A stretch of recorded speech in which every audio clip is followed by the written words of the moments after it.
যেদিন আল্লাহর নবী দুনিয়া থেকে বিদায় নিচ্ছে সেদিন জিবরাইল আইসা বলছে, ইয়া রাসূলুল্লাহ, মালাকুল মউত দরজায়, আপনি বললে আসবে, আপনার রুহু কবজ করবে। আল্লাহর নবী বলেন, আল্লাহকে জিজ্ঞেস করো জিবরাইল, আমি যদি আমার আল্লাহর কাছে যাই, আমার উম্মতের সাথে আমার আল্লাহ কি আচরণ করবেন ওটা বলো, তারপরে আমি যাব।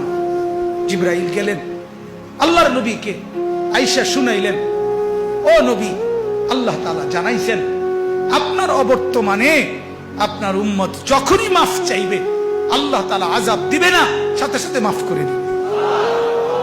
আপনি যেমন মাফ চাইছেন তখন যেমন মাফ করছে, আপনার অবর্তমানে আপনার উম্মত নিজে নিজে মাফ চাইলেও আমি আল্লাহ মাফ করে দিই।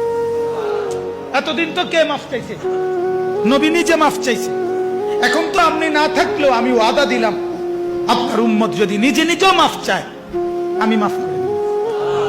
নবী বললেন, তাহলে জিবরাইল মালাকুল মউতকে বলো আমার জান কবজ করতে। তাহলে সারাটা জীবন তিনি ভাবলেন উম্মতের কথা।